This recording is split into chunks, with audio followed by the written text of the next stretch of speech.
4/25కు సంబంధించి ఆన్‌లైన్‌లో అప్లికేషన్ అయితే ఇప్పటికే ఎనేబుల్ అయితే అయింది. ఎవరైతే అండర్ గ్రాడ్యుయేట్ అంటే బీఏ గావచ్చు, బీకామ్ గావచ్చు, లేకుంటే బీఎస్సీ కావచ్చు. ఇలా ఏ స్ట్రీమ్ చదువుతున్నా గూడా మరి ముఖ్యంగా 2024, 25 అకాడమిక్ ఇయర్‌లో ఫస్ట్ ఇయర్‌లో అడ్మిషన్ అయినటువంటి వాళ్ళు మాత్రమే ఈ స్కాలర్‌షిప్స్‌కైతే ఎలిజిబుల్ అనమాట.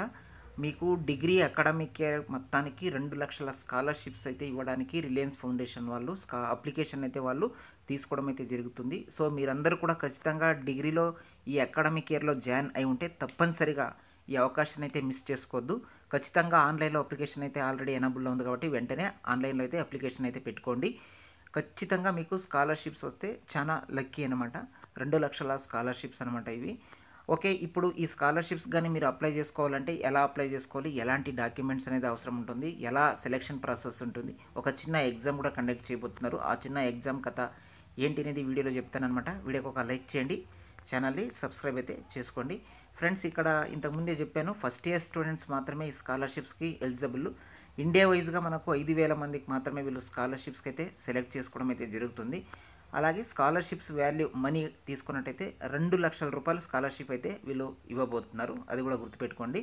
అలాగే మనకు ఆల్రెడీ ఆన్‌లైన్‌లో అప్లికేషన్ అనేది ఎనేబుల్‌లో ఉంది. మరీ ముఖ్యంగా ఇక్కడ గర్ల్స్‌కు అలాగే పీహెచ్ క్యాండిడేట్‌కు ఎక్కువగా ప్రియారిటీ అనేది కూడా ఉంటుందన్నమాట. ఇక్కడ అప్లికేషన్ అండ్ సెలక్షన్ ప్రాసెస్ అని చెప్పారు. ఇక్కడ application for the 2024-25 scholarships are now open అన్నారు.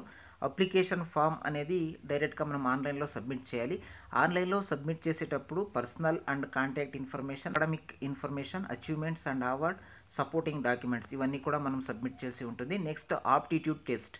ఈ స్కాలర్‌షిప్స్‌కి మేజర్‌గా ఒక ఆప్టిట్యూడ్ టెస్ట్ అనేది కండక్ట్ చేయబోతున్నారు మల్టిపుల్ చాయిస్‌లో. 60 మల్టిపుల్ చాయిస్ క్వెషన్స్ అయితే ఉంటాయి మీకు. 60 మినిట్స్ అయితే టైం అయితే ఇస్తారు. దీంట్లో ఎవరైతే మెరిట్ సాధిస్తారో వాళ్ళి స్కాలర్‌షిప్స్‌కి వాళ్ళు సెలెక్ట్ చేసుకోవడం అయితే జరుగుతుందనమాట. ఈ ఆప్టిట్యూడ్ టెస్ట్ క్వెషన్ పేపర్ కూడా ఇక్కడ క్లిక్ హియర్ అనే ఆప్షన్ మీద క్లిక్ చేసి మీరు ప్రీవియస్ ఇయర్ ఆప్టిట్యూడ్ టెస్ట్ యొక్క క్వెషన్ పేపర్ కూడా డౌన్లోడ్ అయితే చేసుకోవచ్చు. ఎలిజిబిలిటీ క్రైటీరియా అని ఇచ్చారు కొన్ని రూల్స్ అనేది చూసుకోండి. 12థ్‌లో మీరు అది ఇంటర్మీడియట్‌లో 60% ఉండాలి. ఈ అకాడమిక్ ఇయర్‌లో డిగ్రీ ఫస్ట్ ఇయర్ అనేది చదువుతూ ఉండాలి. ఫ్యామిలీ ఇన్కమ్ అనేది 2.5 లాక్స్ కన్నా ఎక్కువే ఉండాలి. 15 లాక్స్ కన్నా తక్కువ ఉండాలి అంటున్నారు. ఆప్టిట్యూడ్ టెస్ట్ ఈజ్ మ్యాండేటరీ అని చెప్తున్నారు. సో అది కూడా గుర్తుపెట్టుకోండి. మంచి స్కాలర్‌షిప్ అనమాట. ఎవరు మిస్ చేసుకోవద్దు. వెంటనే అప్లికేషన్ అనేది ఆల్రెడీ ఎనేబుల్‌లో ఉంది కాబట్టి అప్లై అయితే చేసుకోండి. ఇక్కడ క్లిక్ హియర్ టు అప్లై అని కనిపిస్తుంది. దాని మీద క్లిక్ చేసుకున్నారనుకోండి ఇక్కడ చూసుకోవచ్చు మీరు అప్లికేషన్ అనేది ఈజీగా ఓపెన్ అయితే అవుతుంది. అక్కడ మీ యొక్క డేటా అనేది ఇచ్చేసి అప్లికేషన్ అయితే సబ్మిట్ అయితే చేయండి. వీడియో డిస్క్రిప్షన్లో కూడా లింక్ అయితే ఇస్తాను. అక్కడ నుంచి క్లిక్ చేసి కూడా మీరు అప్లై అయితే చేసుకోవచ్చు. ఇది రిలయన్స్ ఫౌండేషన్ యొక్క స్కాలర్‌షిప్ ఇన్ఫర్మేషన్. వీడియో కనుక యూస్ఫుల్గా ఉంటే వీడియోకి ఒక లైక్ చేయండి. ఛానల్‌ని సబ్స్క్రైబ్ అయితే చేసుకోండి.